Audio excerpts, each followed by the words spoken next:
Hello students, आपका स्वागत है करण गुप्ता ट्यूटोरियल क्लासेस में, जिसमें आज हम एक इंपॉर्टेंट टॉपिक पे बात करेंगे और हमारा टॉपिक होगा scope and opportunity in pharmacy. मतलब फार्मेसी में आपको क्या अपॉर्चुनिटीज है और क्या स्कोप है कि फार्मेसी करने के बाद आपको क्या जॉब मिल सकते हैं और आपको किस लिए फार्मेसी करनी चाहिए।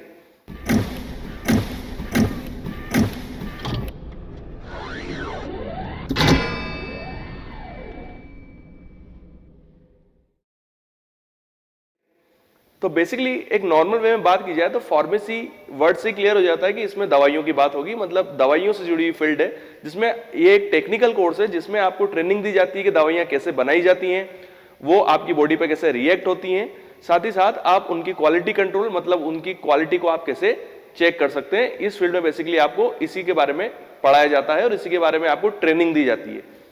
बेसिकली टेक्निकल डिग्रीज जो होती हैं बेसिकली वो जैसे कि मैं आपको थोड़ा टेक्निकल डिग्री के बारे में बता देता हूं कि दो टाइप की डिग्रीज होती हैं, एक नॉर्मल डिग्री और एक टेक्निकल डिग्री। एक मोटे मोटे वे में आपसे बात कर रहा हूं मैं आपसे। तो एक जो टेक्निकल डिग्री होती है वो ऐसी डिग्रीज होती हैं जो जॉब ओरिएंटेड होती है। मतलब आपको बताया जाता है कि ये डिग्री करने के बाद आप कोई जॉब कर सकते हो या अपना खुद का आप एक बिजनेस भी स्टार्ट कर सकते हो, जिसमें इंजीनियरिंग होता है। इंजीनियरिंग में डिफरेंट ब्रांचेस है, जैसे mechanical engineering, civil engineering, computer science, triple E, जिसमें आप इन फील्ड से रिलेटेड अपना जॉब खोज सकते हो या अपना खुद का एक वर्क स्टार्ट कर सकते हो। वैसे ही फार्मास्यूटिक्स जो फार्मेसी भी है बेसिकली वो भी एक टेक्निकल डिग्री है और इसमें आप दवाइयों से रिलेटेड अपना कुछ चाहे तो आप खुद की इंडस्ट्री भी खोल सकते हैं या मेडिकल स्टोर तो आप खोल ही सकते हैं। तो ये एक टेक्निकल डिग्री है। वैसे एमबीए हो गया, बीबीए हो गया, बीसीए हो गया, ये भी टेक्निकल डिग्रीज है जिसमें आप अपना खुद का कुछ कर सकते हैं या आप किसी इंडस्ट्री में वर्क कर सकते हैं। जो नॉर्मल डिग्रीज होती हैं उसमें बीए होता है, बीएससी होता है, ये जितनी भी डिग्रीज होती हैं, बीए या बीएससी, बीएड हो गया, ये डिग्रीज जो होती है नॉर्मल डिग्रीज होती हैं, ये जॉब ओरिएंटेड नहीं होती हैं। तो अब हम स्टार्ट करते हैं कि बेसिकली आपको क्या क्या अपॉर्चुनिटीज है और किस टाइप की जॉब अपॉर्चुनिटीज है आफ्टर फार्मेसी। सबसे पहले मैं बात करूंगा गवर्नमेंट जॉब्स की। तो गवर्नमेंट जॉब्स में सबसे पहले आता है जो सबसे बड़ी जॉब होती है एक फार्मेसी करने के बाद गवर्नमेंट जॉब में, वो होती है ड्रग इंस्पेक्टर या कुछ राज्यों में जिसे कहा जाता है drug controller officer. Basically drug inspector या ड्रग कंट्रोलर ऑफिसर जो होता है बेसिकली वो हर जिले में, हर डिस्ट्रिक्ट में एक होता है और उसका काम ये होता है कि डिस्ट्रिक्ट के अंदर जितनी भी मेडिकल स्टोर्स हैं या जितने भी कह सकते हैं कि मेडिकल स्टोर्स हो गए या जितने भी ड्रग से रिलेटेड जितने भी दुकानें हैं, शॉप्स हैं या हॉस्पिटल्स हैं, वहां पर ड्रग की सप्लाई कैसी है और वहां पर ड्रग को किस टाइप से मेंटेन किया जा रहा है, किस टाइप से हैंडल किया जा रहा है, उनकी केयरिंग क्या हो रही है, इस टाइप इन सभी चीजों को रखना, इनकी केयरिंग करना एक ड्रग कंट्रोलर ऑफिसर करता है। बेसिकली कई राज्यों में ग्रेड 4 का जॉब है और कई जगह ग्रेड 2 का जॉब भी होता है और इसकी सैलरी काफी अच्छी होती है। उसके अलावा जो एक नॉर्मल है वो है फार्मासिस्ट।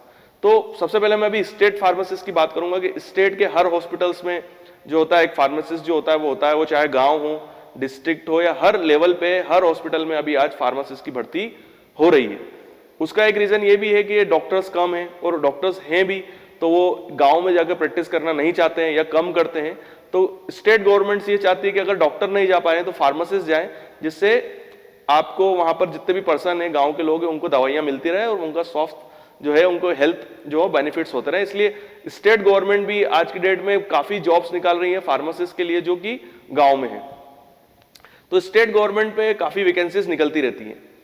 उसके अलावा अगर हम सेंट्रल गवर्नमेंट की बात करें तो सेंट्रल गवर्नमेंट से रिलेटेड भी काफी फार्मासिस्ट की जॉब्स निकलती है और काफी डिपार्टमेंट्स हैं जो अपने लिए सेंट्रल गवर्नमेंट के जो डिपार्टमेंट्स हैं वहां पर आपको फार्मासिस्ट की भर्तियां अभी निकलती रहती हैं। तो वो कौन कौन से डिपार्टमेंट है मैं थोड़ा उसको बता देता हूं। सेंट्रल गवर्नमेंट के जिसमें रेलवे है, रेलवे कंटिन्यू निकालती है। उसके बाद कोल डिपार्टमेंट है, कोयला जहां पर होता है, कोल बड़ी बड़ी माइंस होती है, वहां पर जो हॉस्पिटल्स होते हैं वहां पर भी फार्मासिस्ट की वैकेंसीज होती हैं। उसके अलावा बीएसएफ है, बॉर्डर सिक्योरिटी फोर्स, जो बीएसएफ जो हमारी बॉर्डर में काम करती है उधर भी निकलती है। बस बीएसएफ में एक ये है कि यहाँ पर कह सकता हूँ कि एज का बाउंडेशन काफी कम है। 25 साल के बाद आप इस फील्ड में नहीं जा सकते। मतलब 25 साल के नीचे जो पर्सन है जिन्होंने बीफॉर्म कर लिया है वो बीएसएफ में एज अ फार्मासिस्ट ज्वाइन कर सकते हैं। डबल स्टार आपको मिलते हैं यहाँ पर। उसके अलावा एयरपोर्ट अथॉरिटीज हैं, जितने भी एयरपोर्ट्स हैं वहां पर फार्मासिस्ट की वैकेंसीज निकलती हैं। जितने भी बीमा हॉस्पिटल्स होते हैं, जो एक बीमा हॉस्पिटल्स करके एक जगह होती है जहां पर ये हॉस्पिटल्स होते हैं, ये जितने भी मजदूर लेवल के लोग होते हैं वो अपना इलाज उन हॉस्पिटल्स में करवाते हैं। ये भी सेंट्रल गवर्नमेंट के अंदर ये विभाग आता है, तो यहाँ भी फार्मासिस्ट की वैकेंसी निकलती है और काफी अच्छी सैलरी होती है। जितने भी एम्स है, all India medical institutes, AIIMS आपने नाम सुना होगा, यहाँ पर भी फार्मासिस्ट की वैकेंसीज निकलती है, सेंट्रल गवर्नमेंट करती है। उसके अलावा जितने भी मेडिकल कॉलेजेस हैं, तो यहाँ पर स्टेट गवर्नमेंट जो होती है वो मेडिकल कॉलेजेस के अंदर फार्मासिस्ट की भर्तियां करवाती है। तो यहाँ पर आपको जो सैलरी मिलती है वो अलग अलग पैकेज के हिसाब से मिलती है, वो जो स्टेट्स होती है उनके हिसाब से होती है। कहीं पे 6 पे होता है, कहीं पे 7 पे भी है, ये ग्रेड के ऊपर भी है। बेसिकली ग्रेड 3 की जॉब है, ये ग्रेड 3 के अंदर आती है। जैसे मैं मध्य प्रदेश की बात करूं, ग्रेड 3 की है, और अभी जो फार्मासिस्ट की जो भर्ती हुई है वहां पर ग्रेड 3 के हिसाब से अभी 6वां वेतन उनको मिल रहा है। उसके बाद एक और होता है, एक डिपार्टमेंट होता है pharmacopoeial commission of India, pharmacopoeia. उसके लिए मैंने एक अलग से वीडियो बनाया है, तो आप वो देख सकते हैं कि फार्माकोपिया क्या होती है। बट एक मोटे वे में आपको बता दूं कि फार्माकोपिया किसी बुक होती है जिसमें हम ड्रग से रिलेटेड सारी इंफॉर्मेशन जो होती है वो उसके अंदर होती है। मतलब उस बुक को पढ़ के आप उस ड्रग की इंफॉर्मेशन ले सकते हो, मतलब एक डिक्शनरी टाइप की होती है बुक्स की। तो उस कमीशंस में भी जॉब्स निकलती रहती है जो कि सेंट्रल गवर्नमेंट के अंदर आती है। तो यहाँ पर भी काफी अच्छी अपॉर्चुनिटीज है जॉब के लिए। अब हम बात करेंगे प्राइवेट सेक्टर की, और यही सबसे ज्यादा इंपॉर्टेंट सेक्टर है। मतलब फार्मा फील्ड के अंदर अगर जितने भी स्टूडेंट्स हैं, बेसिकली वो जो अपॉर्चुनिटीज है जॉब की वो सबसे ज्यादा जो है वो प्राइवेट सेक्टर में ही है। मतलब अगर मैं बोलूं कि गवर्नमेंट और प्राइवेट का अगर मैं आपको रेशो बताऊं, तो प्राइवेट का रेशो जो होगा वो 70% होगा। मतलब 70% जो जॉब अपॉर्चुनिटीज है वो इस फील्ड में वो प्राइवेट में है, और 30% जॉब अपॉर्चुनिटीज जो है वो गवर्नमेंट में है। तो अब हम स्टार्टिंग करते हैं कि सबसे पहले जो हम लेते हैं, जो इसमें सबसे अच्छी अपॉर्चुनिटी जो होती है वो होती है मार्केटिंग में। प्राइवेट सेक्टर के अंदर आता है ये।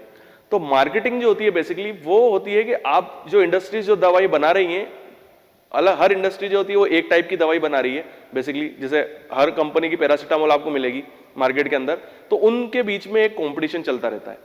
तो यहीं पे जो हमारे मेडिकल रिप्रेजेंटेटिव्स होते हैं, या जिन्हें हम एमआर कहते हैं नॉर्मल लैंग्वेज में, वो अपनी जो है वो अपने प्रोडक्ट की जो इन्फॉर्मेशन है वो डॉक्टर को देते हैं, और वो बताते हैं कि हमारा जो प्रोडक्ट है वो दूसरे प्रोडक्ट से क्यों बेहतर है, वो किस लिए अच्छा है, और आपको क्यों हमारी जो ड्रग है वो आपको प्रिस्क्राइब करनी चाहिए और अपने पेशेंट को देना चाहिए। तो ये सारी इंफॉर्मेशन जो होती है वो एक एमआर या मेडिकल रिप्रेजेंटेटिव जो होता है वो डॉक्टर को देता है।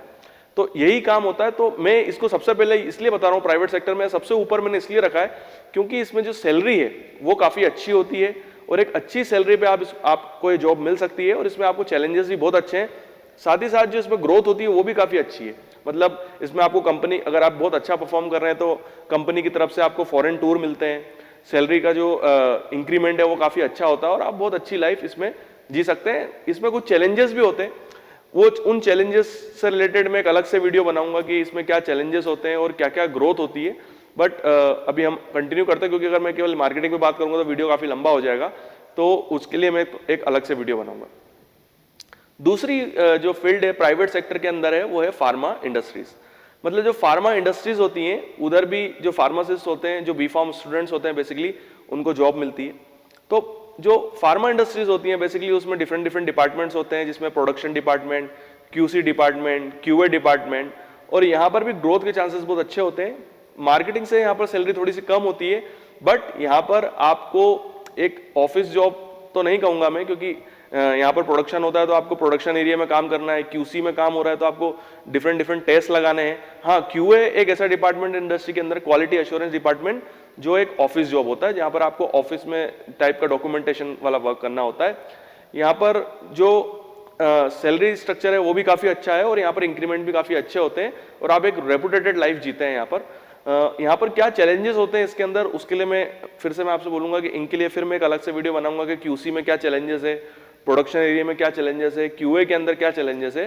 तो इसके लिए मैं एक पूरा डीप एनालिसिस करूंगा सैलरी के बारे में, इसमें क्यों आपको जाना चाहिए और क्यों, किस टाइप से आपको ये कौन से डिपार्टमेंट आपको क्यों ज्वाइन करना चाहिए, और आपको कैसे बीफॉर्म में क्या तैयारी करनी है कि वो आप इन डिपार्टमेंट में जाके सक्सेसफुल हो पाए। अगर आप इस डिपार्टमेंट में जाना चाहते हैं तो आप क्या तैयारी करें बीफॉर्म के अंदर, उसके लिए मैं एक अलग से वीडियो बनाऊंगा। तो इंडस्ट्री एक बहुत अच्छा एरिया है। आपको जैसे पता है कि भारत जो है बेसिकली वो दुनिया में दूसरे नंबर पर है। फार्मास्यूटिकल ड्रग्स बनाने को लेकर, मतलब हम दुनिया में पहले नंबर पे चाइना है जो सबसे ज़्यादा ड्रग्स बनाता है फार्मेसी में। उसके अलावा फिर दूसरे नंबर पे इंडिया आता है, जहाँ पर जो है वो ड्रग जो होती है वो सिंथेसाइज होती हैं। तो उस हिसाब से यहाँ पर बहुत अच्छी अपॉर्चुनिटीज़ है, जहाँ पर आपको बी फार्म करने के बाद इंडस्ट्रीज में जॉब मिल सकती है इन डिपार्टमेंट्स के अंदर। उसके बाद अगला पार्ट है medical store wholesale. Medical store इसलिए कि जैसे ही आप बी फार्म करते हैं, मेडिकल काउंसिल किसी जिस भी स्टेट्स में आप जहाँ से भी आप मेडिकल अपना बी फार्म कंप्लीट कर रहे हैं या डिप्लोमा कंप्लीट कर रहे हैं, उस पर्टिकुलर स्टेट की जो मेडिकल काउंसिल होती है या फार्मेसी काउंसिल होती है, सॉरी, फार्मेसी काउंसिल जो होती है बेसिकली वो आपको सर्टिफाइड करती है एक फार्मासिस्ट के रूप में, और फिर उसके बाद आप अपना मेडिकल स्टोर खोल सकते हैं। और अगर आपके पास और अच्छा स्ट्रॉन्ग बेस है तो आप मेडिकल स्टोर के अलावा आप यहाँ चाहें तो अपना होलसेल का काम भी कर सकते हैं, होलसेल स्टोर खोल सकते हैं, जहाँ पर आप अपनी ड्रग्स को मेडिकल्स वालों को सप्लाई कर सकते हैं। और इसमें मार्जिन भी काफ़ी अच्छा होता है, और एक अपने आप में एक ये रेपुटेटेड जॉब है, और इसमें कभी भी कह सकते हो कि मंदी का दौर नहीं आने वाला है। लोग बीमार होते रहेंगे, दवाइयाँ खाते रहेंगे, तो आप यहाँ पर अपना खुद का मेडिकल स्टोर डाल सकते हैं और अच्छी खासी अर्निंग भी कर सकते हैं। अगर आप एक अच्छी लोकेशन पे किसी हॉस्पिटल के पास में या किसी क्लिनिक के पास में या अपने पास साथ में किसी डॉक्टर को बिठा लेते हैं, तो वो डॉक्टर जो होगा वो ड्रग प्रिस्क्राइब कर सकता है और आप बहुत अच्छी सैलरी और एक अच्छा पैसा कमा सकते हैं। और इसमें आपको कहीं बाहर जाने की जरूरत भी नहीं है, आप अपनी सिटी में रहकर भी यहाँ पर काम कर सकते हैं। एक और फील्ड है जो काफ़ी अच्छी फील्ड है, जिसे कहा जाता है मेडिकल कोडिंग। ये अभी एक नई फील्ड स्टार्ट हुई है फार्मा फील्ड में। थोड़ा सा मैं आपको मेडिकल कोडिंग के बारे में बताऊं कि मेडिकल कोडिंग आखिर होती क्या है, तो मैं इसको थोड़ा मोटे मोटे रूप में ही बताऊंगा। तो मेडिकल कोडिंग बेसिकली होती है कि एक ये कॉल सेंटर वाली जॉब होती है, और इसमें होता ही है बेसिकली कि इसमें कॉल सेंटर्स जो होते हैं बेसिकली वो काम करते हैं दूसरे कंट्रीज से रिलेटेड। मतलब इसमें होता ही है कि बाहर की जो फॉरेन की कंट्रीज हैं, जैसे जो डेवलप कंट्रीज जैसे यूरोपियन कंट्रीज हो गई, अमेरिका, कनाडा, इन कंट्रीज में क्या होता है कि लोग अपना कह सकते हैं हेल्थ इंश्योरेंस लेते हैं। वहाँ पर कंपलसरी है हेल्थ इंश्योरेंस, अगर आप नहीं लोगे तो आपको गवर्नमेंट की तरफ से मिलेगा। सबके पास खुद का हेल्थ इंश्योरेंस होता है। तो होता ही है कि जब पर्सन बीमार होता है या किसी टाइप की सर्जरी होती है या कोई एक्सीडेंट अगर उसका हो गया है, तो उसका जो भी इलाज होता है वो उसका पेमेंट जो होता है वो जो इंश्योरेंस कंपनी होती है वो करती है अपने हॉस्पिटल को। तो हॉस्पिटल जो होता है वो उसका पूरा बिल बनाता है, उसकी दवाइयों के बारे में, उसकी कैसे क्या क्या उसको दवाइयाँ लगी, किस टाइप से उसका जो भी खर्चा आया, चाहे उसकी सर्जरी का खर्चा हो, उसकी दवाइयों का खर्चा हो, वो पूरा बिल बनता है। तो इंश्योरेंस कंपनी जो होती है उस बिल का पेमेंट करती है। तो कई बार क्या होता है कि जो हॉस्पिटल्स होते हैं वो ज्यादा पैसा कमाने के लिए अननेसेसरी दवाइयां भी लिख देते हैं जिसकी जरूरत नहीं थी और यूज भी नहीं हुई है, बट वो लिख देते हैं बिल के अंदर, जिससे क्या होता है कि उनको ज्यादा पैसा मिलता है और इसमें कह सकते हैं कि इसमें फ्रॉड हो रहा है। तो इस चीज को जस्टिफाई करने के लिए जो इंश्योरेंस कंपनी होती है वो उन बिल्स को जो हॉस्पिटल्स के द्वारा पहुंचाया गया है उनके पास कि आपको इसका पेमेंट करना है, उस बिल को वो वेरीफाई कराती है फार्मासिस्ट से, कि फार्मासिस्ट उस बिल को वेरीफाई करता है और बताता है कि इस पर्सन वो उस जो पेशेंट है उसकी पूरी हिस्ट्री देखता है कि इसको ये बीमारियां हुई थी, इसकी ऐसी सर्जरी हुई थी और इसने ये दवाइयां ली हैं। अगर उसमें कोई अननेसेसरी दवाई मिलती है तो वो उसको कट कर देते हैं और वो उसका पेमेंट फिर नहीं करते हैं हॉस्पिटल को, क्योंकि उनको पता चल जाता है कि ये तो फ्रॉड है, ये दवाई तो यूज ही नहीं हुई है या इस पेशेंट को दवाई नहीं मिलनी चाहिए थी फिर भी इन्होंने लिखी है जबरदस्ती, तो उसका वो पेमेंट नहीं करते हैं। इसके लिए वो जो होता है फार्मासिस्ट से वेरीफाई कराते हैं, फार्मासिस्ट का साइन होता है। तो होता यह है कि फॉरेन में जो फार्मासिस्ट होते हैं वो काफी ज्यादा पैसा लेते हैं, काफी ज्यादा चार्ज लेते हैं। इस वजह से वो देश जो होते हैं वो इंडियन फार्मासिस्ट का यूज करते हैं और इंडियन फार्मासिस्ट से उन सारे बिल्स को वेरीफाई करवाते हैं। तो ये सारा काम जो होता है बेसिकली मेल के थ्रू होता है, वहां से मेल के थ्रू जो होता है वो बिल आता है और फिर वो बिल जो होता है वो यहाँ पर हमारे जो फार्मासिस्ट होते हैं वो मेल के थ्रू उस पूरे बिल्स को देखते हैं, मेडिकल जो पेशेंट होता है उसकी हिस्ट्री को चेक करते हैं और उसके बाद उनको वो वेरीफाई करते हैं जो भी उसमें होता है। तो ये इस चीज को कहा जाता है फार्मा कोडिंग। अभी काफी ज्यादा इसका बूम भी है, गर्ल्स के लिए बहुत अच्छी अपॉर्चुनिटीज है इस फील्ड में और जो पेमेंट है वो भी काफी अच्छा है। उसके अलावा जो दूसरी फील्ड आती है वो होती है फार्माको विजिलेंस स्टडी। ये भी एक फील्ड है जहां पर बहुत अच्छी जॉब अपॉर्चुनिटीज है, नई फील्ड है फार्मास्यूटिकल फील्ड में। इसमें बेसिकली होता यह है कि जो कंपनीज है जो दवाइयां बना रही हैं, बेसिकली वो दवाइयां जो है वो जब मार्केट में आ जाती है और पेशेंट उसको खाने लग जाता है तो जो ड्रग्स जो कंपनीज होती है उनको उन कंपनी के बारे में कोई इंफॉर्मेशन नहीं मिलती है कि जो उनकी ड्रग्स हैं वो मार्केट के अंदर कैसा परफॉर्म कर रही है, मतलब उनका इफेक्ट कैसा हो रहा है, क्या कोई साइड इफेक्ट तो नहीं हो रहा है, कोई एडवर्स रिएक्शन तो नहीं हो रही है कोई दवाई, और उनकी या उनकी दवाई अगर कम बिक रही है तो क्यों बिक रही है, और अगर ज्यादा बिक रही है तो क्यों बिक रही है। तो इन सभी स्टडी को कहा जाता है फार्माकोविजिलेंस स्टडी। मतलब एक प्राइवेट फर्म्स होते हैं, वो प्राइवेट फर्म्स जो होते हैं वो किसी कंपनी से ठेका लेते हैं कि उनको एक पर्टिकुलर दवाई के बारे में इंफॉर्मेशन गेन करनी है, और फिर वो उस दवाई के बारे में सारी इंफॉर्मेशन कंपनी को देते हैं कि आपकी दवाई जो है वो इस वजह से नहीं चल पा रही है, ये साइड इफेक्ट हो रहा है, ये इसका एडवर्स इफेक्ट हो रहा है। वो डॉक्टर्स के साथ कंसल्ट करते हैं, वो पेशेंट के साथ कंसल्ट करते हैं, पूरा एक डाटा जनरेट करते हैं, और वो डाटा जो होता है वो कंपनीज को प्रोवाइड करवाते हैं। तो ये जो सारी इंफॉर्मेशन होती है वो जैसे ही कंपनीज के पास पहुंचती हैं तो वो अपनी दवाइयों में सुधार करते हैं, और फिर उस सुधार के बाद वो मार्केट में अपनी ड्रग को बेचते हैं, और फिर वो उस हिसाब से उसको प्रचार करते हैं। तो इसमें कंपनीज जो होती है वो उनको काफी बेनिफिट होता है। तो ये जो इंफॉर्मेशन होती है, ये जो प्राइवेट फर्म्स उनको पहुंचा रही है, यही कहलाती है फार्माकोविजिलेंस स्टडी। काफी महानगरों में अभी ये काम हो रहा है बेसिकली, जहां पर जो फार्माकोविजिलेंस स्टडी होती है, और काफी बी फार्म के स्टूडेंट या एम फार्म के स्टूडेंट इसमें काम करते हैं। उसके अलावा अगर आप बहुत ज्यादा पैसे वाले हैं तो आप चाहें तो अपनी खुद की एक फार्मा इंडस्ट्री भी खोल सकते हैं। तो एक ये सेक्टर तो हमेशा खुला रहेगा कि अगर आपके पास बहुत ज्यादा पैसा है, करोड़ों में पैसा है, तो आप अपनी खुद की फार्मा इंडस्ट्री खोलिए, और आप उसके लिए भी एलिजिबल हैं। फार्मेसी कोर्स में आपको पूरी तरीके से सिखाया जाता है कि किस टाइप के इंस्ट्रूमेंट्स यूज होते हैं, कैसे दवाई बनाई जाती है, कैसे टेस्टिंग की जाती है, कैसे पैकेजिंग की जाती है, और कैसे सेल की जाती है। ये सारी इन्फॉर्मेशन आपको पूरे सिलेबस में पढ़ाई जाएगी। तो अगर आपके पास करोड़ों में पैसा है तो आप चाहें तो अपनी खुद की फार्मा इंडस्ट्री भी खोल सकते हैं। उसके बाद प्राइवेट सेक्टर के अंदर एक और आती है जो आप कर सकते हैं, वो है पॉलीक्लिनिक। पॉलीक्लिनिक भी एक बहुत अच्छा ऑप्शन है। अगर आपके पास अपने पास में कोई ऐसी जगह है जहां पर एक शॉप है आपके पास, या इतना बड़ा स्पेस है कि आपके पास 2 शॉप है, तो आप पॉलीक्लिनिक खोल सकते हैं। उसमें होगा ये बेसिकली कि आप डॉक्टर्स को बिठाइए पर्टिकुलर टाइम पीरियड पे, वो डॉक्टर्स बैठेंगे, पेशेंट्स को देखेंगे, और आप जो भी दवाइयाँ लिखेंगे वो आप अपने मेडिकल स्टोर से उनको बेचिए।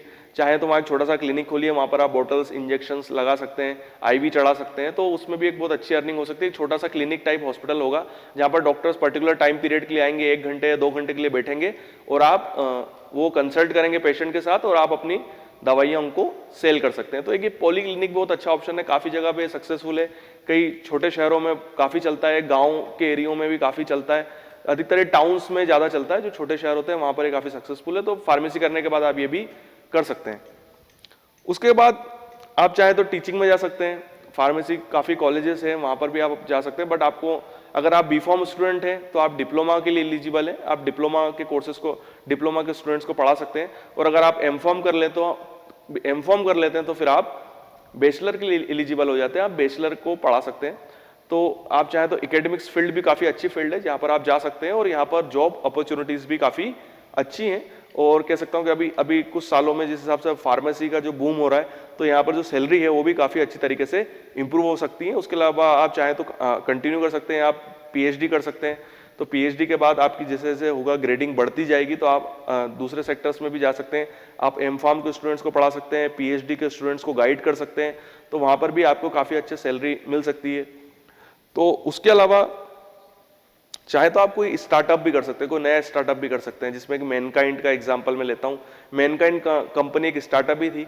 बेसिकली मैनकाइंड कंपनी के जो ओनर थे, बेसिकली उन्होंने एक स्टार्टअप किया था। बेसिकली पहले वो मेडिकल रिप्रेजेंटेटिव थे मेरठ में, उसके बाद उन्होंने अपनी खुद का एक स्टार्टअप चालू किया जो कंपनी है मैनकाइंड, जिसका नाम आपने सुना होगा। उन्होंने बेसिकली करा क्या कि वो एक मेडिकल रिप्रेजेंटेटिव थे, तो वो डॉक्टर्स के साथ उनके काफ़ी अच्छे रिलेशन थे, तो उन्होंने दूसरों से दवाई बनवाई, मतलब उन्होंने एक ठेका दिया किसी कंपनी को, उनसे उन्होंने अपनी दवाई बनवाई, ड्रग्स बनवाई, और मार्केटिंग के जरिए अपनी ड्रग्स को सेल किया। यही प्रोसेस चलती रही, और आज आप जानते हैं मैनकाइंड एक बहुत बड़ी कंपनी है, इंडिया की टॉप 10 में आती है, और आप उन्होंने अपना खुद का प्रोडक्शन भी चालू कर दिया है, जो बगदी में चल रहा है, बड़ौदा में चल रहा है, काफ़ी जगह अभी उनके प्लांट्स खुल चुके हैं, गोवा में भी मैनकाइंड का प्लांट है।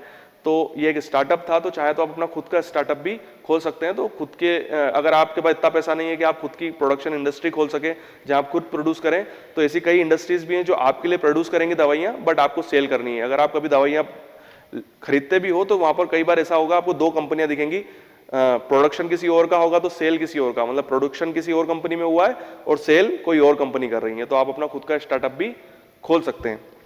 उसके अलावा अगर आप चाहें तो एक और ऑप्शन है, अगर आप चाहें तो अगर आप फॉरेन में जाना चाहते हैं या किसी बड़ी कंट्री में जाना चाहते हैं तो वहाँ पर भी आपके लिए ऑप्शन खुल जाते हैं। आप यहाँ से B.Pharm करने के बाद फॉरेन कंट्री में जाके MS कर सकते हैं, मास्टर डिग्री कर सकते हैं और फिर आप एलिजिबल हो जाते हैं फॉरेन में। कह सकता हूँ कि वहाँ पर आप वर्क कर सकते हैं फॉरेन कंट्री में। USA हो गया, कनाडा हो गया, UK हो गया, यूरोपियन कंट्रीज हो गई, ऑस्ट्रेलिया हो गया। यहाँ पर काफ़ी अच्छी जॉब अपॉर्चुनिटीज़ है फार्मासिस्ट के लिए। तो वहाँ पर हॉस्पिटल्स में आप जॉब कर सकते हैं, वहाँ मॉल्स में आपकी जॉब हो सकती है, यहाँ पर आप मेडिकल स्टोर्स में जॉब कर सकते हैं। तो ये बहुत अच्छी जॉब अपॉर्चुनिटी है। बट वहाँ पर जैसे मैं अमेरिका का एक एग्जाम्पल लूँगा, अमेरिका के अंदर जो बेसिकली फार्मेसी जो डिग्री होती है बेसिकली वो 5 साल की होती है, इसलिए। और हमारी जो B.Pharm की डिग्री है वो 4 साल की है, इसलिए वो अमेरिका में मान्य नहीं है, वो केवल इंडिया में मान्य है, मतलब अमेरिका को छोड़ के बाकी सारी कंट्री में मान्य है। इसलिए अगर आप चाहें तो PharmD कर सकते हैं। PharmD एक नया कोर्स चला है जो 5 साल का होता है और बेसिकली ये वही बच्चे करते हैं जो अमेरिका में जाके काम करना चाहते हैं, जॉब करना चाहते हैं अमेरिका और कनाडा में।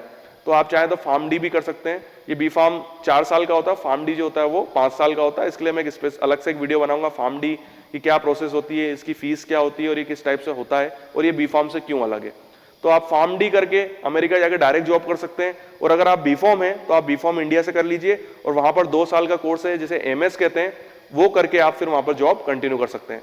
बट उसके लिए आपको यहाँ पर GRE और TOEFL करनी पड़ेगी। ये 2 एग्जाम होती है जो इंग्लिश स्पीकिंग की एग्जाम होती है और वो क्लियर करने के बाद आप वहां पर जा सकते हैं। तो काफी अच्छी जॉब अपॉर्चुनिटी है फॉरेन में B.Pharm करने के बाद।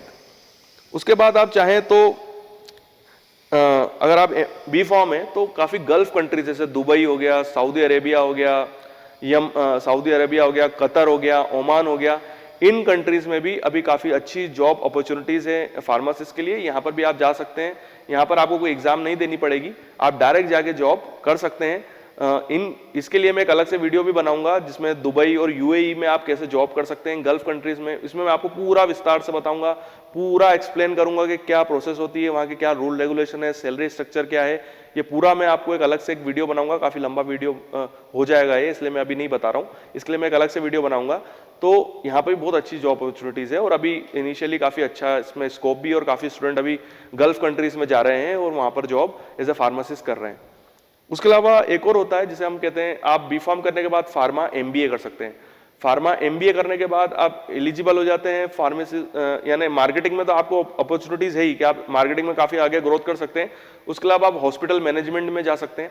यहाँ पर जो बड़े बड़े हॉस्पिटल्स होते हैं जैसे अपोलो हॉस्पिटल्स हो गया, है ना, टाटा मेमोरियल हॉस्पिटल्स हो गया, या जितने बड़े बड़े हॉस्पिटल है जो महानगरों में है, मेट्रो सिटीज में है, वहां पर आप जो मैनेजमेंट होता है हॉस्पिटल का वो संभाल सकते हैं। वहां पर सैलरी स्ट्रक्चर भी काफी अच्छा होता है और एक रिस्पेक्टेड जॉब भी है। उसके अलावा प्राइवेट हॉस्पिटल्स में भी आप एज ए फार्मासिस्ट हो सकते हैं। वहां पर आप हॉस्पिटल मैनेजमेंट भी दे सकते हैं या एज ए फार्मासिस्ट भी जॉब कर सकते हैं। दोनों अपॉर्चुनिटीज जो है वो प्राइवेट सेक्टर में है इन हॉस्पिटल्स में। या तो आप मैनेजमेंट देखिए जहां पर आपको फार्मा MBA करना पड़ेगा, या तो फिर आप एज ए फार्मासिस्ट भी वहां पर लग सकते हैं। तो मैं आशा करता हूं कि मैं आपको पूरा क्लियर कर चुका हूं कि क्या क्या अपॉर्चुनिटीज है। उसके अलावा भी अगर आपको कोई नई फील्ड के बारे में पता चलता है तो आप मुझसे कमेंट बॉक्स पर क्वेश्चन पूछ सकते हैं। मैं जरूर उस फील्ड के बारे में बताऊंगा कि फार्मा स्टूडेंट्स के लिए उस पर्टिकुलर फील्ड में क्या क्या अपॉर्चुनिटीज है। और भी अगर आपके दिमाग में कोई डाउट्स आ रहे हैं तो आप मुझे जरूर कमेंट बॉक्स में पूछिए, मैं जरूर जवाब दूंगा। वीडियो देखने के लिए धन्यवाद, थैंक यू। एक इंपॉर्टेंट इंफॉर्मेशन कि अगर आप भी इन इंस्ट्रूमेंट पे ट्रेनिंग करना चाहते हैं तो you are most welcome in our institute. Institute का एड्रेस और सारी इंफॉर्मेशन, चाहे वो ईमेल आईडी हो या चाहे उसका मोबाइल नंबर हो हमारा, वो सभी हमने डिस्क्रिप्शन बॉक्स में दिया हुआ है। आप हमसे डायरेक्टली कांटेक्ट कर सकते हैं और अगर आपकी कोई क्यूरी है तो वो भी आप हमको बता सकते हैं।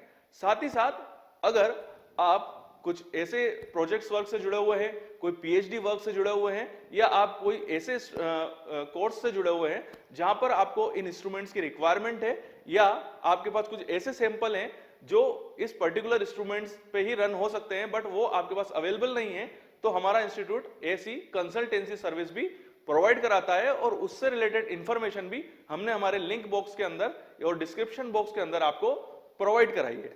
तो बने रहिए हमारे साथ और हमारा वीडियो देखते रहिए। साथ ही साथ हमारे चैनल को सब्सक्राइब करें और बेल आइकन को हिट करें। Thank you.